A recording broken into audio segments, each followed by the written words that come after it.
Hello there, I'm Jason Ball, and this is Life After News. On today's episode, we talk with the one and only Dorothy Lucey of Good Day LA fame. We talk about how her sadness after losing her job turned out to be an actual gift. We talk about molding the next generation of journalists and spirituality in Hollywood. Dorothy Lucey, thank you for joining me today. In the TV world, I mean, you're known for lots of things, but in the TV world, you're really known for being part of that trio of morning news powerhouse. Insane people. You and Steve Edwards and Jillian Barberie took LA mornings by storm in 1995. And what do you think that secret sauce was? We just were trying to catch up with you guys, by the way, you being our main competition. I think the secret sauce was nobody was paying attention. Like, perfect example. One day I went to the grocery store after work and a woman came up to me, total stranger, even though I know most people at my Ralph's. That's kind of the social hangout in Malibu. And she said to me, "I don't think you need a facelift." And I kind of looked at her. And then it occurred to me I had said on the show that morning, "Oh my God, I need a facelift." And that was the first time I realized that people were watching because, we started with hash marks, and hash marks, now it means something different. Back then it meant, literally no one is watching. Yeah, that meant back in those days when the ratings would came out the next day, then if there was it didn't show up, it showed a hash mark instead of, very different than it is today.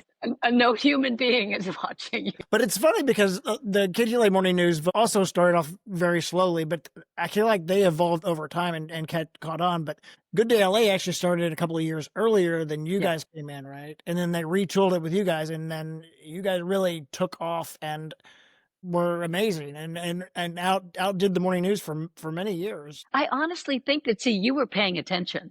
Our news director didn't watch because he knew he'd get a migraine. I think we got away with a lot of stuff. I think that's the key, though. I think that really is what I think everyone has learned from Good Day LA and from the KGLA Morning News is you got to be real and you got to be yourself, and you can't be New York either. That was always the thing I always said for people in LA. There's plenty of New York shows on. You can watch GMA or the Today Show. Yeah. You got to be almost the opposite of that. Yeah, I think this word is so overused, but we were very authentic. And, I think a lot of LA knew we didn't always get along. I mean, there were, it's so funny because now she's like my sister and one of my very dearest friends, but there are years that Jillian and I really just couldn't stand each other. And we didn't work that hard to hide it. I think people knew. Jill was mad at Steve. I was mad at her. It was all very apparent to people. Steve used to say we were the first reality show, like we were the housewives, but that's actually probably is. It's not as much alcohol since it was the morning, but we were like the housewives. You guys were pretty honest with one another, and unlike some of the other shows where, when the light came on, everybody pretended like they liked each other, whether it was true or not. You guys really... We somehow never learned that lesson, how to do that. Well, it worked, whatever it was. Were there any standout interviews or any, kind of breakthrough moments you remember other than the facelift comment? I used to beg them, and I don't mean to seem all professorial, even though I do occasionally teach college classes, but I used to beg them to have authors on, and there was literally no interest. But someone like Elizabeth Gilbert, who wrote Eat, Pray, Love, or Pat Conroy, who wrote Prince of Tides, one of my favorite books. And so for me, that was like a small victory, when I would get an author on. And also just musicians who, they would come in and just sit next to you and play a song that you had loved your whole life. Musicians were always hard because they're not morning people. Yes. So instead of talking, they would play, which was fine with me. Just getting them to be coherent at 7 a.m. or 9 a.m. was the biggest challenge, I always felt like. And, some actors are kind of guarded and some actors like a script, so that's not always your greatest interview. Yeah. But, you have George Clooney. It's George Clooney. You're still like, but sometimes that's I feel cool. like the more gossipy segments actually worked better than the actual interviews with the celebrities. People used to say to us they hated when we went to a taped piece because there was so much of the God knows what's going to happen when we were live, that nobody liked the tape pieces. Of course, the spontaneity of the real show. And so you guys were together for 17 years, and then it came crashing down. Obviously I've heard the story from other people and the industry story, but what happened? You could probably tell me better because you being management probably understand these things. It was kind of shocking to us. Pick me, choose me. I got fired first and then Jill and then eventually Steve. We got a new boss, and I had about a 2-minute meeting with him where he said to me, "We want to do a nicer, smarter show." And I honestly said to him, and this is going to sound obnoxious now, but I was so shocked. I said, "I thought I was the nice, smart one." He was like, "No, apparently not." So, gosh, it was really crazy. Actually, I really should have known because I always had, 3-year contracts. And the morning of the Oscars, the year I was fired. So I'm out there, doing the pregame, and then I have a whole day ahead of me. Oscars is like a 23-hour work day. So he called me back to the station in between the morning shows and getting ready for the red carpet, and said, "We're giving you a 3-month extension." And I, at that point, I just thought, oh, he's new. He doesn't know me. He doesn't know the show. I should have known, but I really didn't. Did he really say your voice makes my eyes bleed? Yes. Well, yes. That doesn't make Yes, he sense, did. though. I would say maybe your ears bleed, but why would it make your eyes bleed? And I never saw his eyes actually bleeding, but yes, he did. He did say that to me. That is just rude. I can't imagine ever saying that to anyone, especially someone as nice as you are. Well, I know, my voice is either a like or hate thing, but I've never heard that it made people spontaneously bleed. Right. Well, I have an unusual voice too, so I'm right there with you. So we'll be in it together then. Everybody thinks we're smokers. That's funny. So obviously this was a shock for you and a life-changing event. What were your gut reaction and what was your first reaction kind of after the day after you said goodbye? And what were you thinking? My last morning was weird because, sometimes they march you out of the building when you've been fired. But I was actually there for like another month. And then on my last day in the makeup room, I remember saying to Steve, I don't know what to do. I don't know how to do this. We had 3 hours of live TV. And Steve, God, I could cry. Steve said to me, "I don't know how to do this either." And I'm like, "Wait, you're the wisest man I will ever know if you don't know how to get through this." But the next day, I think I was okay. My wonderful husband, who is also in the business, took me to Vegas. I don't even like Vegas, but he just thought maybe that would be a good idea, like get the hell out of town for a minute. And I definitely sulked. I always say I sulked for a month. My husband says I sulked for more like a year. But it just, it was surprising. So it took a while to kind of get used to the idea that I wasn't getting up at 4 a.m. and going to work. I mean, it's true. Even I left on my own terms, it was my decision, but it's still, Which is so nice. That's yeah, nice. it is. It's very nice And rare. But there is still that, for better or worse, where our identity is so tied up with these jobs. Right. And we're programmed, to get up at that hour and to function. Right. And if, I always said for at least a year, I thought, if I'm not the news director at KTLA, who am I? And then I had to really spend some time thinking about that. Did you go through that sort of process as well? Oh, yeah. And I'm no actress, but I thought I was faking it really well, especially around my son. And one day he said to me, "Why are you sad?" And I thought, oh God, I'm not faking it very well. And I said to him, "Well, just think about this. I had that job longer than you've been alive." He was like, "Okay, I kind of get it." But truly, he was my saving grace because I realized, I always call it the gift wrapped in shit, that I realized years later, if I had never driven him to school, if I had never made him breakfast on a weekday and he went off to college, I would have had some sort of psychotic break. So in a way, it was such a gift. It didn't seem that way. It didn't seem that way for quite a while, like you said, a year. But it really was a gift. Well, yes, you had Nash to take care of and to lean into and kind of, because those jobs are hard for mothers, working mothers. It's hard because you're not there in the morning when they go off to school, and but you are there in the afternoon, I guess. So there's some aspects of it that are better. It is a good mom job in that you're done at like 10:15 in the morning. You don't have to miss a field trip. So what did you do? What did you do next? Well, the answer that makes me seem like a much better person than I probably am is I jumped into a charity that I had worked with for years. I volunteered on 6 missions on 3 different continents around the world with a group called Mending Kids on medical missions. I started teaching college classes. So I get to say, it sounds so fancy, I'm a professor, an adjunct professor. Well, let's talk about But mostly I goofed off a lot and did a lot of paddle boarding and hung out with my girlfriends. Well, let's talk more about Mending Children. That is an amazing organization. I think so many people in our business also do get attached to amazing charities and nonprofits that really do make a difference in the world. So tell the listeners what that is and how you were involved in that. And yeah, I still am. And something I always thought about after, and Steve Edwards and I have had many conversations about this, is that I was so involved in it back then, but we were doing a fun news, but sometimes silly news TV show that I wish I had put more focus on making the world a better place.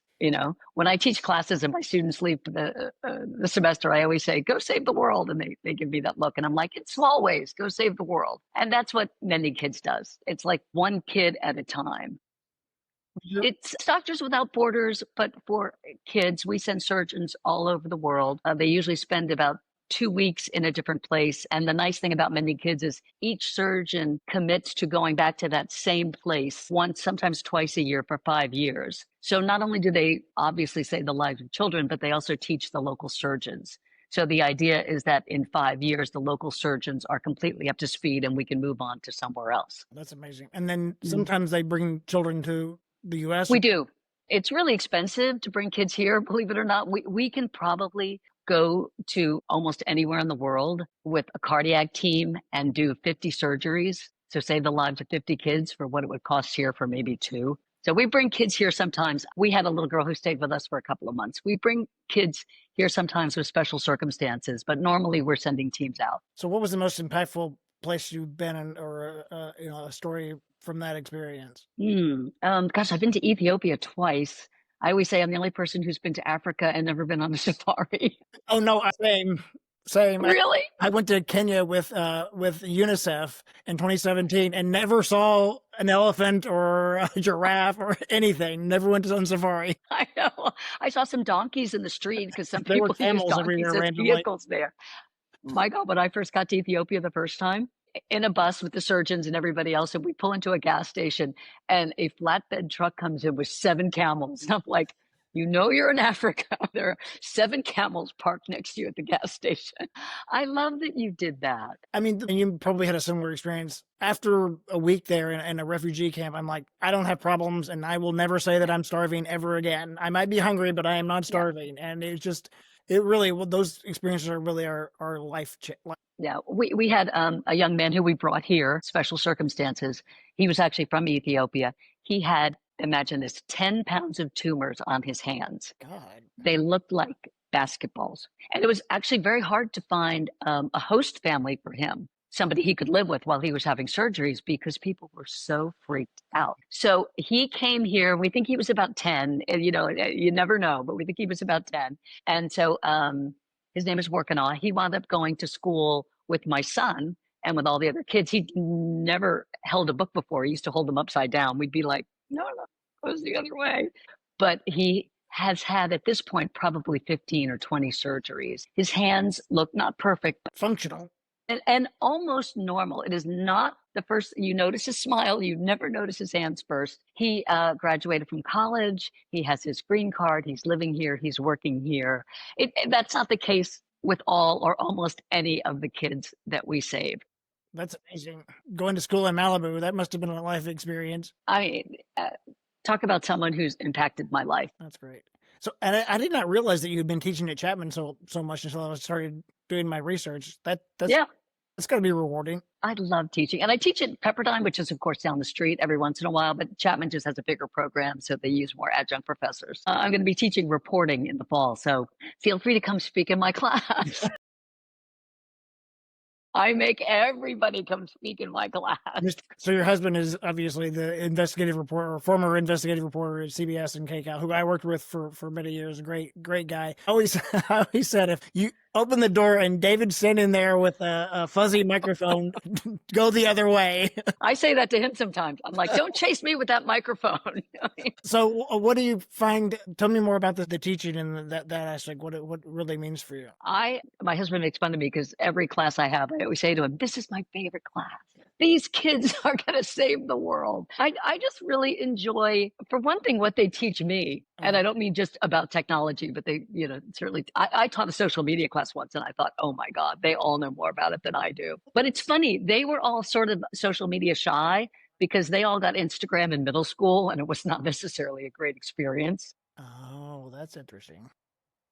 But I think what I just really enjoy is kind of shoving them out in the world at the end of the semester. And then, of course, stalking them on Instagram and seeing what they do. And I have students who are reporting all over the world. I had two students a year ago. They both went to a station in Palm Springs, same station, and they are just killing it there. The amazing thing about watching the news here is you see their evolution and see how much they grow in such a very short time too. Because this is that market where you start out and you get thrown to the wolves and you either sink or swim, and they always swim. And but it is remarkable. You can see that just how they actually literally get better every week. Yeah, but that must be fun for you to watch.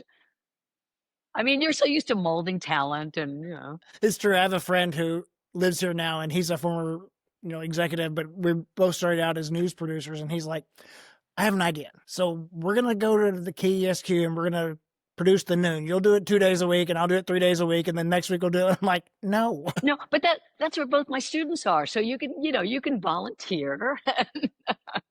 They're both excellent reporters now. But the business has changed so much, I think, since we started. Obviously, I think it's an amazing business, and I encourage everybody to do it. It's just so different. The work that they have to do is so much. I feel like it's so much more than we ever had to do. And I tell them that we had a deadline. Like when I was a reporter, like the 6 o'clock news was so that was your deadline. Now they have like 30 deadlines during the day because they're writing, they're shooting, they're producing, they're doing social media. Yeah, well, good for them. They're young. They can do it. That's true. I feel like there's other nonprofits you work with too besides Mending. I like International Medical Corps. They're sort of a Red Cross, but without a lot of the red tape. But Mending Kids is the one that I've worked with mostly through the years. I've been on their board for over a decade. The other thing I find fascinating about you is you in Hollywood or in LA, people are a little shy to talk about their faith and their spirituality, but you have a whole blog about it and you talk about it a lot. What does that mean for you? Do you get pushback from that, or do you get people think you're weird? I'm sure many people think I'm weird or it's weird. And I think I used to be really shy about that. I mean, maybe on the air I talked about it a little bit. Actually, that was some of the push and pull between Jillian and I, because she used to think I was a little bit of a Bible thumper. Now her daughter goes to Christian school and she goes to church. See, I'm not proselytizing, but I work on everybody. Steve and I used to have long conversations, mostly off air, but long conversations about faith. And I think I was raised Catholic. We were just in Rome. Only in Rome do I ever sort of turn back into a Catholic person. But I go to a Christian church, and I truly believe it's helped me evolve to be hopefully a slightly better person. So I do share it. Hopefully not in a obnoxious way, but I do try and share it when I can. I think it's quite the contrary to that. I think what you're doing, what I've read is you try to do it in a kind of fun, humorous way, but it's also very. Yes. Thank you for getting that. That's what I try. So and Steve for years has given me shit. See, now I'll curse and everybody be like, "Oh my God, she's no Christian." Steve for years gave me shit about it. Like something horrible would happen, and he's like, "Where's your God now?" And he's just. Steve, he's just poking the bear a little bit, but and I have no answers. We have many conversations about it, but I have no answers. Well, what I find also interesting is that you live this kind of life as you talk about it as essentially a gossip reporter in some ways, and then you still have this. I know faith, religious life, but tell me about that and tell me what that means to you. And they're not mutually exclusive. I think that's what people think sometimes, and I don't think that has to be. I think they kind of should be, though. That's one thing I have lots to atone for. That's why I started calling my blog when I started it God and Gossip, and people were like, really? I'm like, I know, but that's kind of two halves of my life. And also, living in Malibu, and not that I'm hanging out with them, but there are a lot of celebrities that are sort of in and around, and there were a lot of celebrity parents at school. And of course, I would never say anything bad about anybody I would see in the carpool lane at school. And Steve would always say, more celebrities should befriend you because then you won't, talk crap about them. My faith has definitely gotten stronger over the years, but I do feel like I have to atone for some of the stuff I said on TV. I mean, we read straight out of Us Weekly, or worse, the National Enquirer. I am responsible for putting a lot of crap out there into the world. Well, the nature of our business is there's a lot of, I remember following Lindsay Lohan with a helicopter on her way to court. I'm like, can we just leave this poor young woman, I say girl, but I mean young woman, alone? But, or even worse, the night Britney Spears was hauled out of her house on the 5150 charge, and we can't help ourselves. But I think there's plenty of, or maybe I'm trying to atone for my own self. But Lindsay, I remember that so well because we kept showing her house. I'm like, do we have to show her Oh, repeatedly every morning. Right, so every crazy person knows where she is.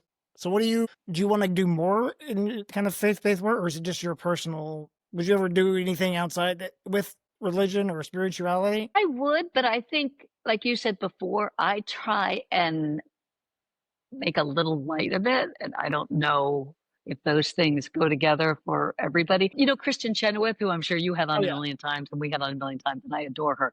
I think she always has tried to do that too. Yes, and she has, and then, Um, she had a lot of flack, especially for being such a gay ally. right, right. But you know what? We can all be more than one thing. Exactly, that's exactly what I was thinking when I was preparing for this. I'm like, we're multifaceted people, and you can just because you like one thing doesn't mean you can't like the other thing or be Yeah. interested in those things. So I think that's a good calling, and I think you do a great job of representing that. Mhm. I think you should do more of that. It's kind of a leap of faith, isn't it? Well, that's what it's all about, though, isn't it? I've got time. I've got the time now. Okay, I'm not gonna push you down that road anymore. Would you do even like you do on your Instagram? You have like daily devotionals and things you talk about. I do. Like every Sunday, I'll put a little something out there just that I've been thinking about during the week. Well, I You think know, it's amazing, and I I know mean, this. the last thing I want to do is be preachy, but No, no, no. I don't mind getting my point across. But Right, right. Absolutely. I know this has been a tough year for you and David and Nash and your new daughter-in-law, but after covering news for so long and then being caught up in the fire, that had to be even kind of crazier because I feel like we look at breaking news like that a little differently than most people and yeah, we obsess. yes. But I mean your home was damaged in the fire? Yeah, still standing. So blessed in that way. Although I don't know if you saw the article this morning in the Times about how it is a blessing and a curse to have your home still standing because they're finding just so many toxins in the homes that are still standing. So tell me about that experience and You know, everybody in the world has asked my husband to come back and do stories about it, because they feel like there are bad guys that need to be chased down. So I have this beautiful new daughter in law who everybody asks the question. Yes, I love her.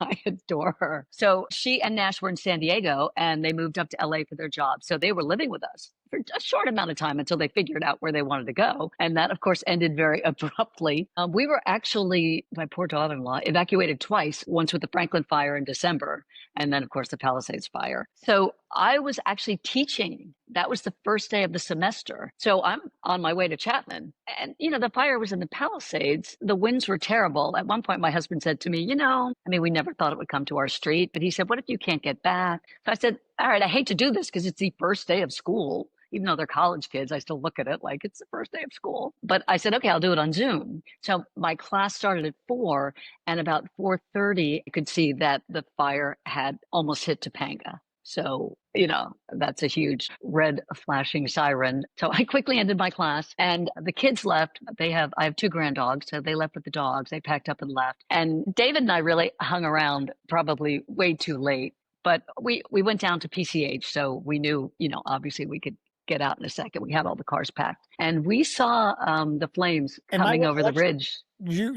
your neighborhood's like one road in, one road out, right down to PCA. But we were on PCH, so we're like, okay, we're okay. But yeah, we saw actual flames. You see the glow forever, but we saw actual flames. The fire department, there were a bunch of us down there, a bunch of neighbors in the fire department. The guy starts screaming at us like, you have 5 minutes to get the F out of here. We're like, okay. So, we really thought our house was gone. And obviously many houses were gone. So the next morning, there was a CBS crew in Malibu, and David called in and said, if anybody's just happening to go by our street. And so they looked and showed us that our house was there. But And the first person to see it and to call me was Jillian. And she was screaming and crying, your house is there. I'm like, I know. she saw it on the air. Yeah.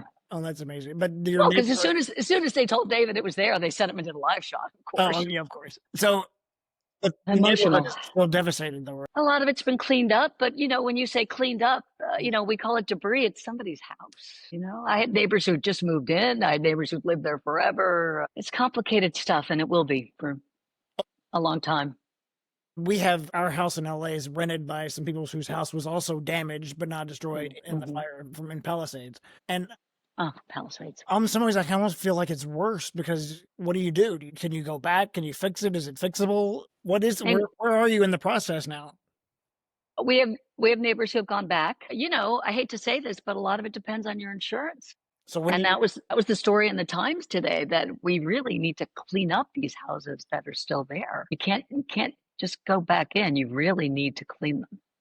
yes, Like opening walls and making sure that there aren't still toxins hidden in your walls. what would you and David like to do? Would you like to go back, or Oh yeah, I mean at some point.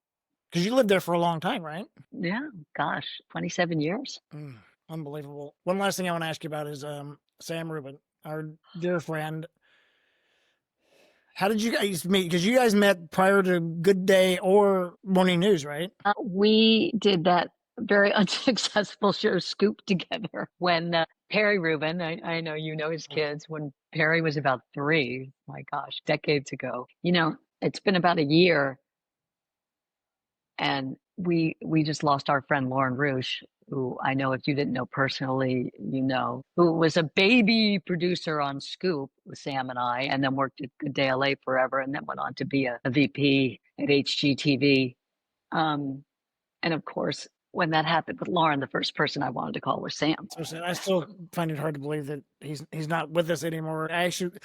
I was thinking about something the other day. I'm like, I need to call Sam. I'm like, I mean, did you know anybody more full of life absolutely than not. Sam? And Lauren, much like that too. He was always had a moment to talk to anybody about anything. Of course, he was usually in my office for something that he didn't want to be in there for, but that's another. But I kind of love that about him too. That of course, he always got in a little bit of trouble. yeah. Our joke was that his HR file was in volumes, but he was definitely a sweet man and full of life, and always. I mean, Sam would love people talking about him, but he always put the show first too. I said this to Carlos Amesquid recently, Dan. The bad part is he was usually right. I heard somebody I still call it Your Air, on Channel 5, say, it was either maybe a day or two later, that Sam would have been so shocked that Kamala Harris called the station to say how much he meant to her. And I said, with the greatest love, he wouldn't have been shocked. He would have said, of course the vice president knows me. I can still cry over Sam. There was a time when he was my best friend. I mean, we hiked like 3 times a week. All right, if you have time, I'll tell you one quick Sam story. Okay. That's just one of my favorites. So Nash was a baby. Sam and I used to hike all the time. Who else is free at 10 in the morning? So I had Nash in, the baby Bjorn thing forever in the front, and he was getting too heavy. So I got the backpack, and Sam helped me put it together. And then later we thought that is such a bad idea. The two of us, like not exactly engineers, putting this thing together, but we put it together, and I had Nash on my back. Yeah, feel a little emotional when I think about this stuff. We were walking in his neighborhood. Remember, there were horses. And all of a sudden, Nash, who's just a baby, starts going, and I can't see him because he's like, And so I look at Sam and I'm like, is he okay? And he goes, I think he's having trouble breathing. And I said, I think he's making whinnying horse sounds. And Sam looked at me and he goes, yeah. Like, okay. He's fine. I mean, I like you, I have thousands and thousands of Sam stories, and I love them and I hold them dear. But after a year, it's still really feel it. Well, now you and Mr. G, your husband David Goldstein, are both retired. What do you guys have planned? I actually thought he might come in when we were doing this, but he's. Oh, I'm going to extend an invitation for him. Okay. And you know what he's going to say to you? It's going to be the shortest podcast ever. He's going to say, I play tennis. Good for him. And people, as I mentioned before, especially with the fires, but in general, people have been asking, trying to pull him back in. And I don't know, maybe someday, but he's happy playing tennis. We're trying to do some traveling. That's good. Well, I think you have been doing some traveling. I did want to talk about you and your fascination with Pope. I feel like you're obsessed with Pope Leo. I did. Okay. I told you I become a little Catholic again when I'm in Rome. And I've just been lucky enough to happen to be there to see the last couple of popes. So I was like, come on. I mean, this one's from the U.S. And we were going anyway. We weren't, believe me, my husband, we weren't going based on there being a new pope. But we got in Wednesday morning early. And Wednesday is when the Pope does that giant papal audience. where he greets thousands and thousands of people. So we basically like dropped our bags, and I was running to the Vatican. He only came because our room wasn't ready yet, because we just, arrived at like 8 a.m. So the picture that I posted that he took makes it seem like we were very close. We were not, but I did say I waved to the new Pope. It's funny. So I think you can't go to Rome and not become a little Catholic. I mean, there's 986 churches, as I just learned. So you got to visit a few of them. Yeah, Troy and I were there years ago, and of all people who recommended guess who recommended that I do a private tour of the Vatican, and he had a guide to set me up with, Sam Rubin. I was going to say, gotta be Sammy. He's like, I know this woman. You're going to love her. She's great. She used to live here, and she moved over there and married some Italian guy. And she was. It was actually fascinating. And Troy, I had to drag along. He did not have any interest in this, but he's like, this is amazing. Because the churches are museums. And Sam, by the way, not only knew everybody, but connected everybody and found jobs. He was like an employment agency. That's true. Thank you so much for spending a little time with us and sharing your life after news. I love that you're doing this. Thank you. What a lovely person. You can follow Dorothy on Instagram at Dorothy_Lucey. That's Lucey. And I'll put that in the show notes. On the next episode, sometimes life after news can be a drag, as in drag queen. You'll meet JD Cargill, who used to be a TV news producer, who now performs as the drag queen Anita Doll. JD owns and operates the Dragonfly Tours in Palm Springs. It's a mobile tour of the city hosted by drag queens. And we actually did the interview while Anita's getting her makeup done. So you see the before and after of the transition. So you'll definitely want to catch the video version of that. It's one of the more interesting lives after news for sure. Okay, subscribe if you haven't subscribed. Please give us good reviews if you haven't already done so, or give more good reviews, even better. 5 stars. We really appreciate it. It means a lot for the algorithms. You can watch us on YouTube at Life After News. You can follow me on Instagram at Life After News Pod or at Mr. Jason Ball. We have new episodes every Tuesday.